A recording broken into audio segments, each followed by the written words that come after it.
Você acha que sabe como a justiça se parece? Tribunais, julgamentos, evidências, advogados de defesa? Agora tire tudo isso. Tire toda a proteção, todo o direito, toda a misericórdia. O que resta é vingança vestida com togas legais. Norte da Índia, 1857. O Império Britânico enfrenta sua maior revolta colonial. Mais de 50 mil cipaios viram suas armas contra os oficiais. Civis se juntam, Delhi cai. Kanpur explode. Lucknow se mantém por um fio.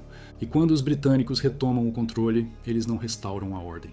Eles desencadeiam uma máquina de punição que transforma regiões inteiras em campos de extermínio, explodindo rebeldes de canhões, forçando hindus a lamber sangue de locais de massacre antes de enforcá-los, queimando aldeias com famílias dentro, sem julgamentos, sem evidências, sem misericórdia. Isso não é guerra. Isso é terror calculado disfarçado de justiça militar. E os métodos que usaram foram muito mais brutais do que qualquer coisa ensinada na aula de história. Os cartuchos chegam em fevereiro de 1857. Rifles Enfield, nova arma, melhor alcance. Mas há um problema. Os cartuchos de papel são selados com graxa. Os soldados devem mordê-los para carregar. O boato se espalha rapidamente pelos quartéis do exército de Bengala. A graxa é gordura animal. Vaca para hindus. Porco para muçulmanos. Tocá-la com a boca e você viola tudo em que acredita. A Companhia Britânica das Índias Orientais nega. Depois admite. Depois oferece substitutos de cera de abelha. Tarde demais. A confiança se foi. Os cipaios serviram por décadas. Conquistaram territórios para a companhia. Expandiram o Império de Bengala ao Punjab. E é assim que são recompensados. Com cartuchos projetados para destruir suas almas. 29 de março de 1857. Guarnição de Barrackpore, perto de Calcutá. Mangal Pandey, de 29 anos, entra no campo de parada. Ele é um cipaios da 34ª Infantaria Nativa de Bengala. Com 1,70 m. Casta Brahmane. 8 anos de serviço. Ele carrega um mosquete carregado e uma espada. Ele anda em frente à sala da guarda, chamando seus companheiros soldados. Ao morder esses cartuchos, nos tornaremos infiéis. Saiam, os europeus estão aqui. Ele está agitado.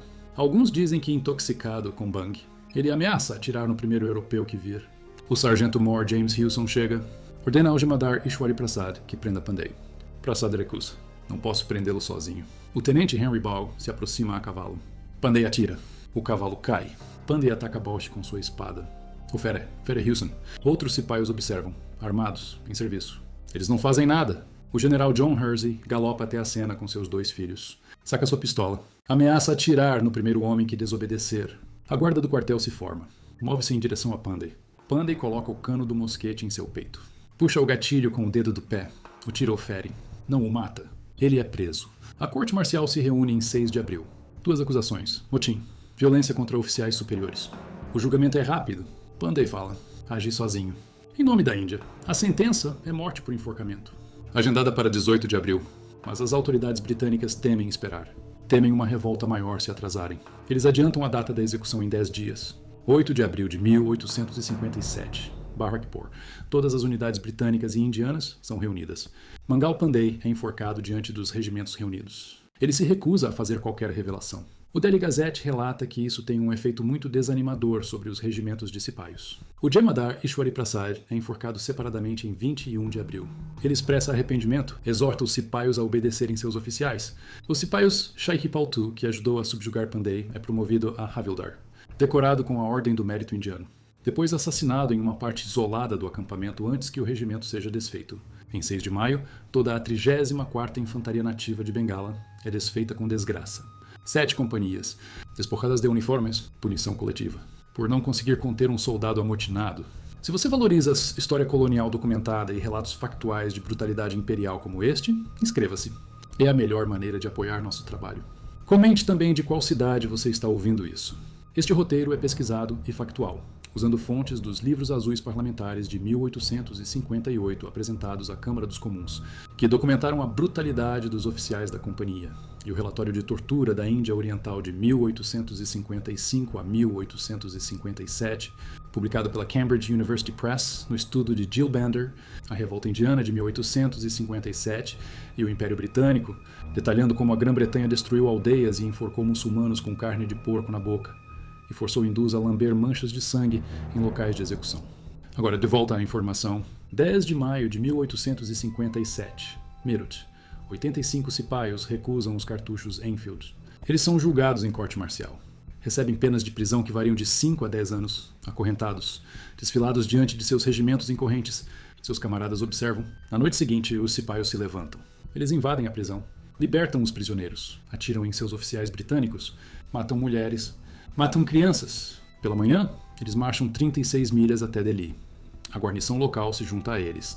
Ao anoitecer, eles restauram o velho imperador mogol Bahadur Shah Zafar ao poder simbólico. Ele tem 82 anos, quase cego, um poeta. Ele não quer esse papel, mas os cipaios o forçam. A rebelião se espalha. Agra, Allahabad, Kanpur, Lucknow, Jhansi. Camponeses se juntam. Artesãos se juntam. Zamindars deslocados se juntam. Isso não é apenas um motim militar. Isso é raiva contra décadas de anexação. A doutrina do lapso que roubou reinos. Sistemas de arrecadação de terras que destruíram fazendeiros. Tribunais que favoreciam os homens da companhia. Impostos que sangravam as províncias até a seca. A revolta consome o norte e o centro da Índia. 3 de junho de 1857. O tenente-coronel James George Smith Neal chega a Benares com seu regimento. Os primeiros fuzileiros de Madras. Tropas europeias. Neal tem 47 anos, escocês. 29 anos de serviço na companhia. Serviu na Birmânia. Comandou o contingente turco na Crimeia. É conhecido por sua disciplina rigorosa, tolerância zero. Ele chega e encontra um regimento Sikh e a 37ª Infantaria Nativa em motim. Eles atacam as armas britânicas 3 vezes, repelidos com metralha a cada vez. Então eles se dispersam e fogem. O brigadeiro-general Ponsonby sofre insolação. Neal assume o comando, confirmado como brigadeiro-general. 9 dias depois, ele parte para Allahabad. Um punhado de europeus está preso no forte. A 6ª Infantaria Nativa se amotinou em 5 de junho. Massacrou seus oficiais. 14 mortos. Os sobreviventes mantêm o forte.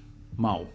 Neal luta em meio ao calor intenso e à oposição de 6 de junho a 15 de junho. Em Allahabad, ele ordena enforcamentos imediatos, sem julgamentos, sem inquéritos. Um de seus oficiais registra. Neal permite que as tropas executem sumariamente não combatentes sem o devido processo. Queimem suas casas. Aldeias inteiras ao lado da grande estrada tronco são incendiadas. Habitantes enforcados. Homens, mulheres, crianças. Os métodos de Neal são impiedosos e horríveis. Suas próprias forças Sikhs em Jaunpur se revoltam ao testemunhar os massacres. Eles não conseguem suportar o que vem.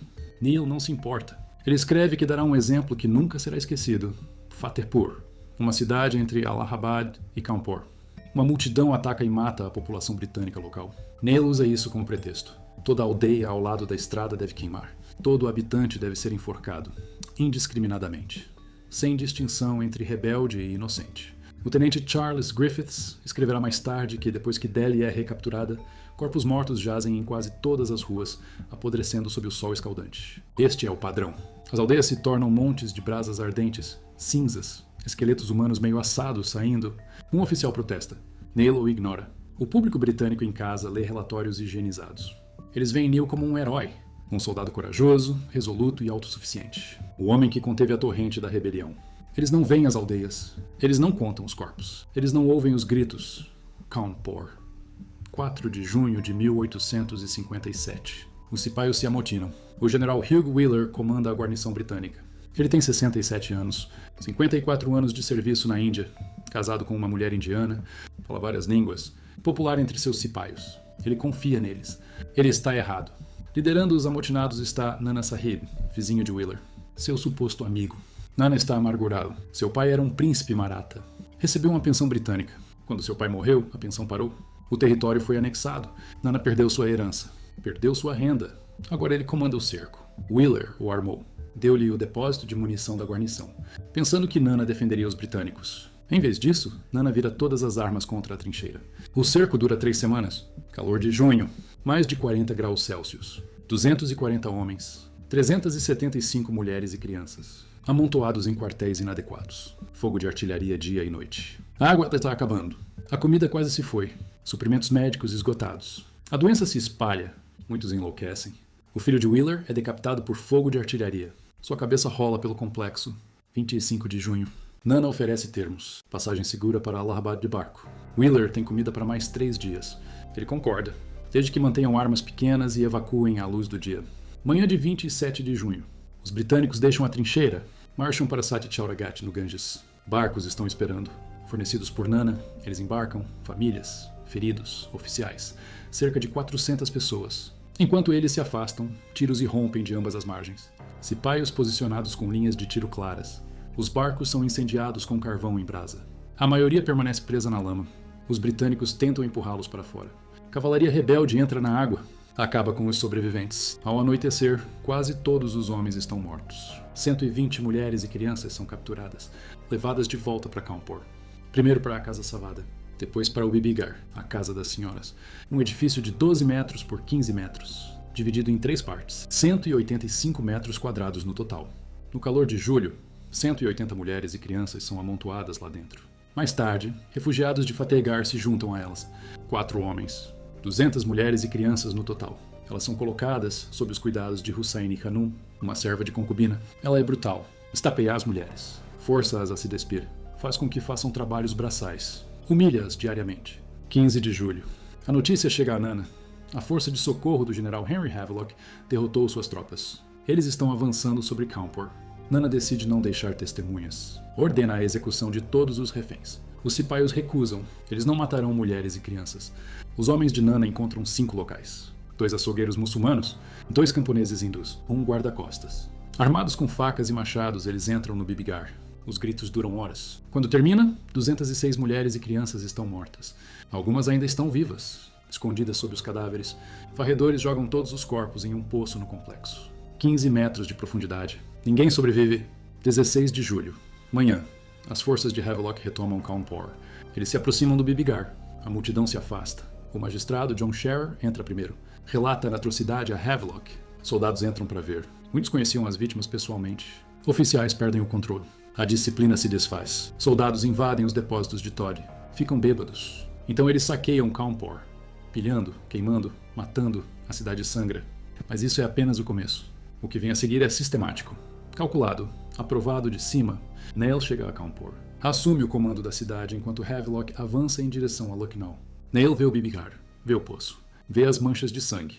Ele emite uma ordem datada de 25 de julho. O poço será preenchido e coberto para formar sua sepultura.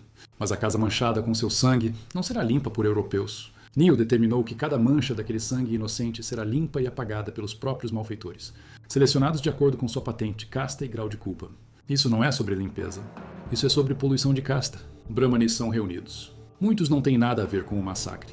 Eles são levados ao Bibigar, forçados a se ajoelhar, feitos para lamber o sangue seco do chão. Enquanto soldados europeus os chicoteiam com chicotes de 9 pontas, jovens alferes se revezando com o chicote. As vítimas desabam, sangue em suas bocas, sua casta destruída em suas próprias mentes. Então eles são arrastados e enforcados, sem julgamento, sem evidências, apenas sangue e corda. Alguns prisioneiros são forçados a limpar o sangue com as mãos antes da execução. Outros são feitos para se despir, esfregar gordura de boi e porco em seus corpos. Hindus profanados com carne de boi. Muçulmanos com carne de porco, então enforcados ou amarrados a canhões. Esta é a inovação, a brutalidade característica, explodindo de armas. A prática é antiga. Os mogóis a usaram no século XVII. Os portugueses a usaram antes. Humayun, filho de Babur, explodiu 100 prisioneiros afegãos de canhões em 1526. A Companhia Britânica das Índias Orientais a adotou em 1760. Achou-a mais dissuasora do que a flagelação, mais pública, mais humana do que a flagelação até a morte. Isso é o que eles diziam a si mesmos. Mas há outra razão. O método destrói o corpo completamente. Impede ritos funerários adequados. Para hindus e muçulmanos, isso estende a punição além da morte. Os britânicos sabem disso. Eles a usam deliberadamente. O condenado é amarrado à boca de um canhão. Ou amarrado ao longo do cano, ou amarrado na frente dele. Mãos amarradas atrás. Costas contra o metal frio. Uma bala é carregada. Quando a arma dispara, o corpo explode. Braços voam em uma direção. Pernas em outra. O tronco se desintegra. Pedaços se espalham por centenas de metros. Pássaros circulam no alto. Mergulham para pegar carne no ar. Cães correm para devorar o que cai. Espectadores ficam de frente para as armas. Às vezes são atingidos por fragmentos de ossos. Carne. Em Firozpur, em 1857, uma execução em massa dá errado. As ordens dizem para usar cartuchos de festim. Algumas armas são carregadas com metralha em vez disso. Espectadores são atingidos. Alguns perdem membros. Soldados não retirados o suficiente são atingidos por partes do corpo voadoras. As execuções continuam de qualquer maneira. Os números estão documentados. De maio a setembro de 1857, no Vale de Peshawar, Punjab, 523 execuções são registradas. 459 mortas por mosquetaria. 20 enforcadas, 44 explodidas por canhões. 4 dessas 44 são executadas por deserção, não por motim. Em Agra, de julho a novembro, 78 recebem sentenças de morte. 2 são comutadas para a prisão, 4 explodidas por canhões. Em Indore, 393 cipaios são oficialmente punidos, 32 executados, 21 explodidos por canhões. Essas são estatísticas oficiais. Elas não contam as aldeias, elas não contam a estrada de Neil, elas não contam as valas comuns. Estimativas de historiadores colocam o número de civis mortos em Oud sozinho em 150 mil durante a guerra. 100 mil deles civis. A captura de Delhi, Allahabad, Kanpur, Lucknow pelas forças britânicas é seguida por massacres gerais. Corpos deixados nas ruas por dias. O cheiro insuportável, a visão pior. A tortura não se limita a execuções. O relatório de tortura de 1855 a 1857, apresentado à Câmara dos Comuns, documenta práticas sistemáticas. Queimaduras com ferros quentes. Mergulho em poços e rios até que a vítima esteja meio sufocada. Apertar os testículos. Colocar pimenta e pimentões vermelhos nos olhos. Introduzi-los nas partes íntimas de homens e mulheres. Privação de sono. Beliscar a carne com pinças. Suspensão de galhos de árvores. Prisão em salas usadas para armazenar cal. Um caso de 1856 envolve 14 aldeões de Pariapolium, levados perante um coletor de impostos em 27 de julho. Eles chegam às 8 da manhã, imediatamente submetidos à restrição. Eles ficam de pé sob o sol escaldante. Corpos curvados para a frente em direção aos joelhos. Uma pedra de 5,5 kg colocada em cada costa perto do pescoço. Um cirurgião consultado mais tarde diz que isso é como um golpe severo na medula espinhal.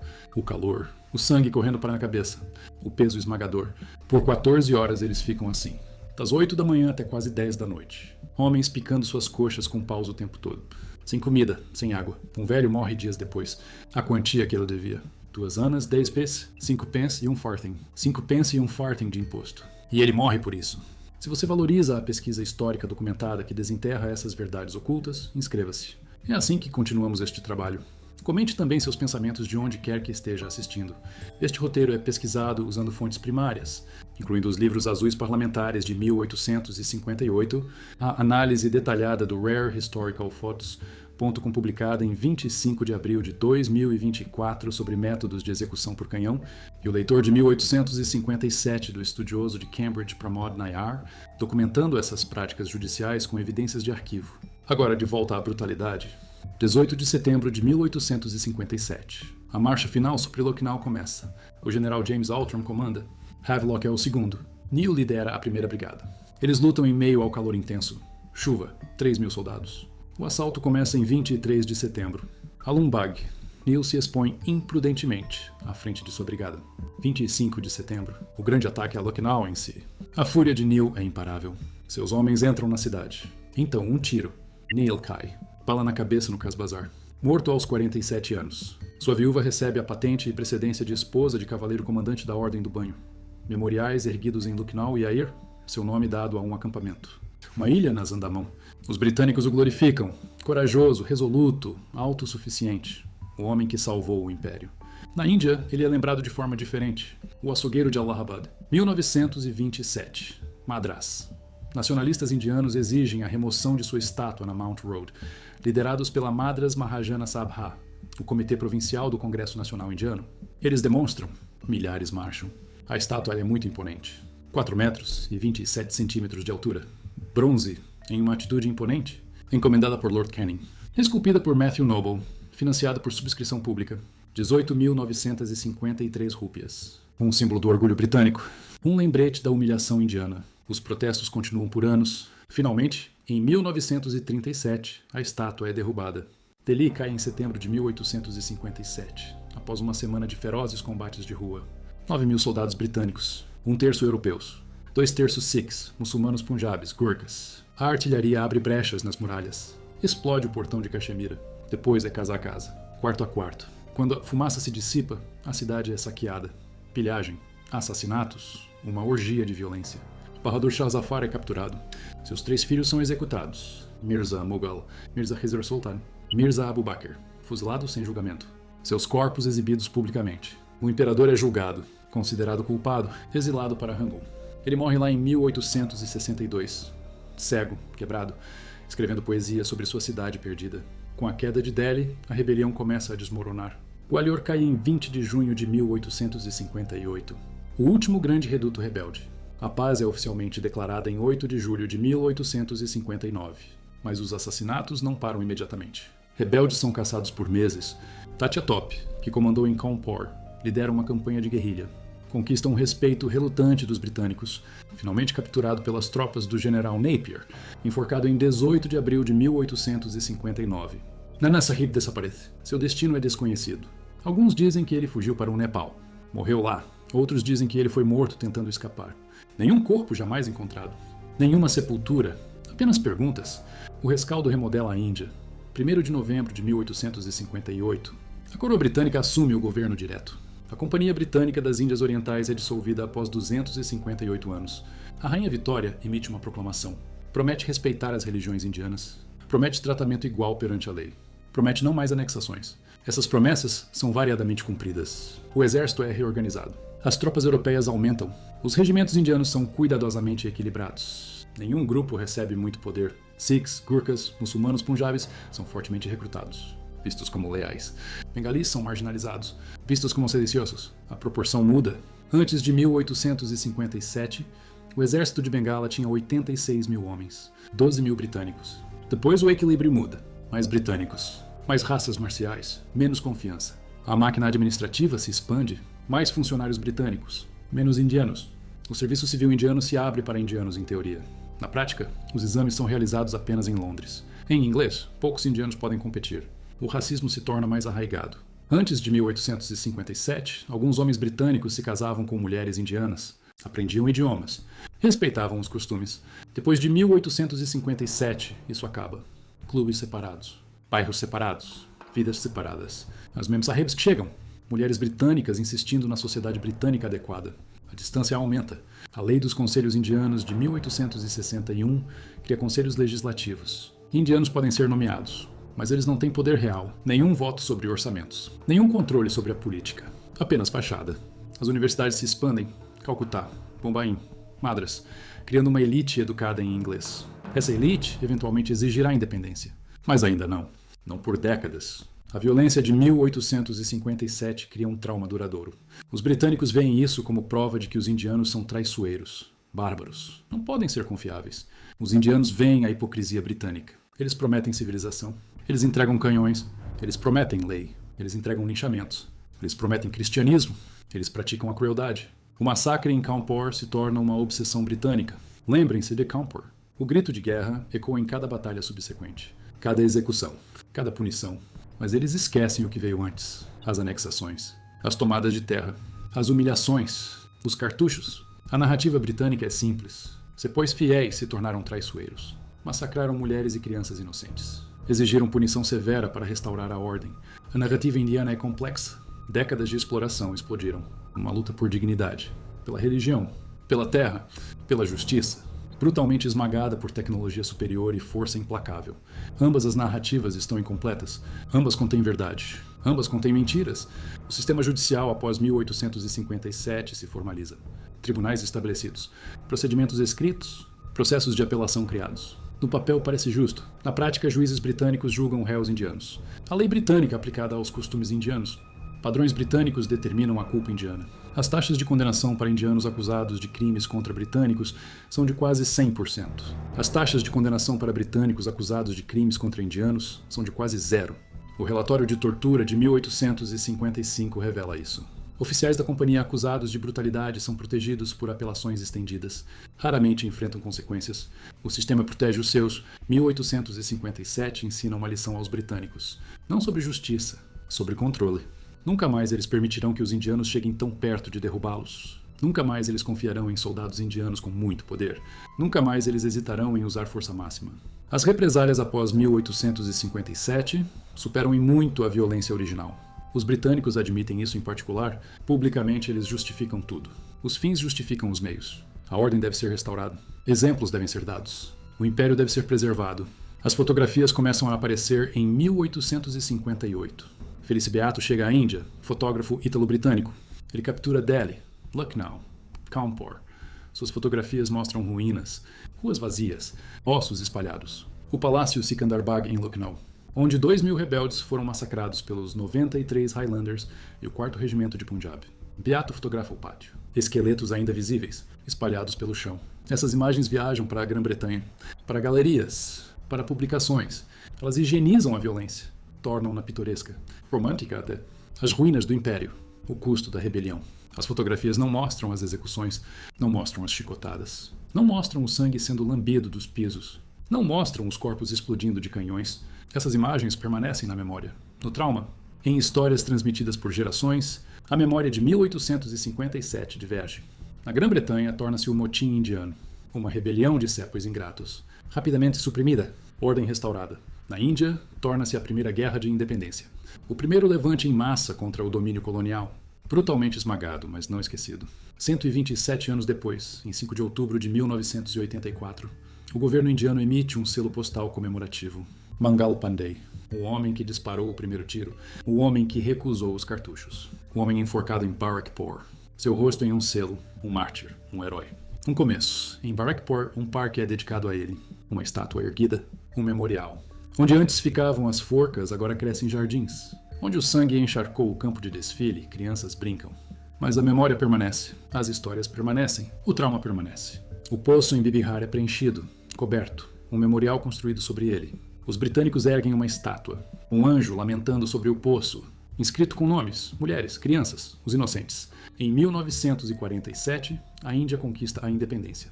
O memorial é desmantelado, o anjo removido, os nomes apagados. Um memorial diferente é erguido, sem nomes, apenas uma placa, lembrando o sofrimento de todos os lados, reconhecendo a complexidade, recusando narrativas simples. O local permanece, a história permanece, as perguntas permanecem. O massacre Ghat no Ganges é renomeado, agora chamado Nanahal Ghat, onde 400 britânicos morreram em 27 de junho de 1857, onde os barcos queimaram, onde a cavalaria entrou na água. Um templo fica lá agora, pequeno, branco. O rio mudou de curso, desviou 1 quilômetro, como se o próprio Ganges quisesse distância do sangue. O Ghat está silencioso, turistas raramente vêm, a história é muito pesada, muito contestada, muito dolorosa. A pesquisa moderna tenta reunir números precisos. Quantos morreram em 1857? Quantos eram combatentes? Quantos civis? As estimativas variam muito. Alguns dizem que mais de 50 mil sepoys morreram ou foram executados. Alguns dizem 100 mil civis apenas em Oura. Alguns dizem centenas de milhares em todo o norte da Índia. A fome seguiu os combates. A doença seguiu a fome. Colheitas queimadas, aldeias destruídas, gado abatido. Comércio interrompido. O número de mortos por violência direta é alto. O número de mortos por consequências indiretas é maior. Os britânicos nunca fazem uma contagem completa. Eles declaram vitória. Declaram a ordem restaurada. Seguem em frente. Os mortos indianos não são contados sistematicamente. Não são memorializados oficialmente. Eles existem em histórias de família, memórias de aldeias, canções, poemas, histórias orais transmitidas por gerações. Os nomes perdidos. Os números perdidos. Os indivíduos reduzidos a estatísticas, a categorias: rebelde, amotinado, insurgente, suas razões apagadas, sua humanidade negada, as práticas de tortura documentadas no relatório de 1855 a 57 não terminam em 1857. Elas continuam, de forma diferente, mais escondidas, mais negáveis, mas continuam. O massacre de Jallianwala Bagh em 1919. O General Reginald Dyer ordena que as tropas atirem em manifestantes desarmados.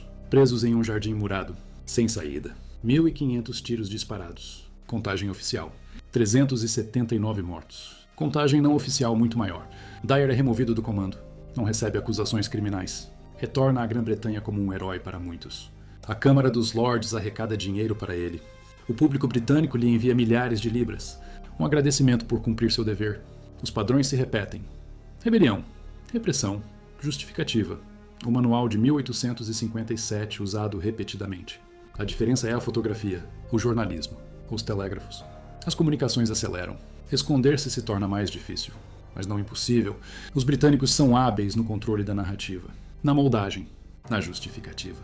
Eles são os civilizadores, os outros são os selvagens. Essa narrativa se mantém por décadas, até que não se mantém mais. Até que os colonizados começam a escrever suas próprias histórias, suas próprias narrativas, suas próprias verdades. O arcabouço legal criado depois de 1857 dura décadas. O Código Penal indiano, o Código de Processo Criminal, a Lei de Evidências indiana, todos escritos por advogados britânicos, baseados na Common Law britânica, aplicados à sociedade indiana. Algumas provisões são progressistas para a época, codificando leis, reduzindo punições arbitrárias, garantindo algum devido processo. Outras provisões são repressivas, leis de sedição, detenção preventiva, censura, leis desenhadas para prevenir outro 1857, para criminalizar a dissidência, para controlar a fala, para monitorar movimentos. Essas leis sobrevivem aos britânicos, a Índia independente as herda, as usa, as debate. Algumas são emendadas, algumas são derrubadas, algumas permanecem nos livros. A arquitetura legal colonial molda a Índia pós-colonial. Os tribunais, os procedimentos, os precedentes, a linguagem, tudo herdado, tudo contestado, tudo em evolução. As guerras da memória continuam. Foi 1857 um motim ou uma guerra de independência? Os britânicos estavam restaurando a ordem ou cometendo atrocidades? Os rebeldes eram lutadores pela liberdade ou assassinos? Os britânicos eram vítimas ou perpetradores? A resposta é sim, tudo o que foi dito. A história não é simples. 1857 não é simples. A violência foi real em ambos os lados. As causas foram complexas. As consequências foram profundas. Os britânicos usaram linguagem judicial para justificar a violência extrajudicial. Cortes marciais que não eram cortes. Julgamentos que não eram julgamentos. Sentenças que eram predeterminadas. Execuções que eram espetáculos. Isso não é justiça. Isso é poder. Poder nu, vestido com togas legais, usando linguagem legal, mas fundamentalmente sobre controle, sobre terror, sobre enviar uma mensagem. Rebele-se contra o império. E é isso que acontece. Seu corpo é despedaçado. Sua família é envergonhada. Sua aldeia é queimada. Sua memória é apagada. Este é o preço da resistência. Mas a resistência não parou. 1857 tornou-se um ponto de referência. Um momento em que os indianos quase tiveram sucesso. Quando o império quase caiu, levou mais 90 anos. Mas a independência veio, não através de outra rebelião armada, através de métodos diferentes. Desobediência civil, não cooperação. Organização política, movimentos de massa. Os britânicos aprenderam com 1857. O mesmo fizeram os indianos. A violência trouxe uma retaliação avassaladora. Então eles tentaram a não violência. A revolta individual trouxe punição individual. Então eles construíram movimentos de massa. A rebelião militar trouxe esmagamento militar. Então eles construíram pressão política. O fracasso de 1857 ensinou a estratégia do sucesso. As covas não marcadas permanecem, espalhadas pelo norte da Índia. Uttar Pradesh, Bihar, Madhya Pradesh, Delhi. Corpos explodidos por canhões não têm covas. Corpos jogados em poços não têm marcadores. Corpos deixados nas ruas não têm cerimônia. Covas coletivas cavadas rapidamente. Cal derramada sobre os cadáveres, cobertas com terra. Os locais são conhecidos localmente, transmitidos através das famílias. É aqui que o tio do avô foi enforcado. É aqui que a aldeia foi queimada. É aqui que as execuções aconteceram. As histórias persistem. Os arquivos britânicos são silenciosos sobre muitos detalhes. Eles registram as execuções oficiais, as cortes marciais, as grandes batalhas. Eles não registram cada aldeia queimada, cada civil enforcado, cada corpo explodido por um canhão. Estes são detalhes. Ações necessárias. Restauração da ordem. Não vale a pena registrar em detalhes. As lacunas no arquivo são reveladoras. O que não é escrito, o que não é contado, o que não é lembrado oficialmente. É aí que a verdadeira história vive. A última peça de evidência surge décadas depois. Uma amostra de solo do local do entrincheiramento de Wheeler, em Cawnpore, analisada para retenção de calor, para danos por fogo, para padrões de explosão. Confirma o bombardeio de artilharia descrito. Confirma a duração. Confirma a intensidade. Um único poço em Bibigar é escavado no século XIX. Restos esqueléticos confirmam o massacre. Confirmam os números aproximadamente. Confirmam que a maioria das vítimas eram mulheres e crianças. Então o poço é selado, o memorial construído. O local torna-se contestado. Memorial britânico, depois memorial indiano, depois memorial neutro. A arqueologia é subordinada à política. A verdade é subordinada à narrativa. O último soldado britânico que participou da supressão de 1857 morre na década de 1920. O último sobrevivente indiano morre em algum momento na década de 1930. A memória viva termina. O que resta é evidência documental, evidência arqueológica, tradições orais, histórias contestadas. O debate continua. Conferências acadêmicas são realizadas, artigos são escritos, livros publicados, de todas as perspectivas. Perspectiva britânica, perspectiva nacionalista indiana, perspectiva subalterna, perspectiva feminista, perspectiva pós-colonial. Cada uma adiciona camadas. Cada uma revela algo novo. Cada uma desafia narrativas anteriores. A história nunca está terminada, sempre sendo reescrita, sempre sendo contestada. Isso é apropriado. 1857 merece complexidade, merece nuance, merece múltiplas perspectivas. O que não merece é simplificação ou esquecimento. A brutalidade judicial do Império Britânico em 1857 não foi uma aberração. Foi política. Política documentada. Aprovada dos mais altos níveis, o governador-geral Canning sabia, o comandante-em-chefe sabia, os oficiais sabiam, os soldados sabiam, e eles prosseguiram de qualquer maneira. porque a alternativa em suas mentes era perder a Índia, perder o Império, perder tudo o que haviam construído ao longo de um século. Então eles usaram todas as ferramentas disponíveis, incluindo terror, incluindo tortura, incluindo execução espetacular. Eles chamaram de justiça. Eles chamaram de necessidade militar. Eles chamaram de restauração da ordem. Mas estas são apenas palavras. A realidade era violência sistemática, calculada para quebrar o espírito de rebelião, para garantir que nunca mais acontecesse. E funcionou. Por 90 anos funcionou. Até que não funcionou, até que o Império caiu de qualquer maneira. Não para a violência, para a pressão política, para a condenação internacional, para a insustentabilidade. A brutalidade de 1857 comprou tempo, mas não comprou permanência. Quando o memorial em Bibigar foi finalmente removido em 1964, os trabalhadores descobriram algo sob a fundação. Um marcador de limite, pedra, esculpida, datada de 1857, marcando onde o local original do massacre terminava, onde a matança aconteceu. Este marcador nunca foi registrado oficialmente, nunca fotografado, nunca catalogado. Ele existia no chão, esperando. Quando foi descoberto, foi fotografado uma vez, depois destruído. Demasiado controverso, demasiado contestado, demasiado perigoso para manter. A fotografia sobrevive em um arquivo em Lucknow, raramente vista, raramente discutida, mas existe prova física de que o local foi marcado, de que alguém tentou registrar a localização exata, de que mesmo em 1857 alguém sabia que isso importaria mais tarde, que a memória importaria, que a verdade importaria. O marcador se foi, a fotografia permanece, a história permanece, incompleta, contestada, mas inegável. O Império Britânico julgou os rebeldes indianos com fogo de canhão, com forcas, com chicotes, com humilhação calculada. Eles chamaram de justiça. A história chama de outra coisa.